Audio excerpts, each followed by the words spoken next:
So magandang araw po sa ating lahat mga kababayan natin sa Luzon, Visayas at Mindanao. At nandito po tayo sa Manila Bay Yacht Club area upang magbigay update sa inyo mga kababayan. Ito po yung Manila Yacht Club.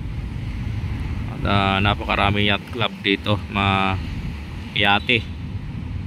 So nandito po tayo sa area na to mga kababayan upang magbigay update sa inyo.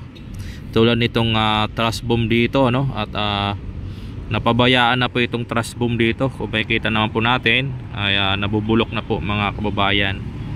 So ano na kayang plano dito sa truss boom na to mga kababayan? So ito tayo at umuulan pa. So yan po mga natin sa mga reclamation mga kababayan, ayan. At tuloy-tuloy po yung kanilang pagsagawa sa mga reclamation mga kababayan. At ito nga po, lumalakas na yung ulan mga kababayan. At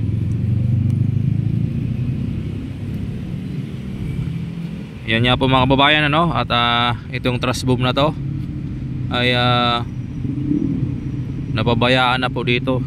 At wala na yata balak ayusin ito mga kababayan o tanggalin. So okay naman po yung ating Manila Bay Yacht Club at malinis. At makikita natin yung mga buhangin, at buhangin at napakalinis. At yung dagat natin po siya, maliwalas, wala siyang masyadong alon. So yan nga po ang ating update dito. Pero yung mga reclamation natin mga kabayan ay yung mga barko natin, makikita natin yung mga buhangin dyan, ang dami na,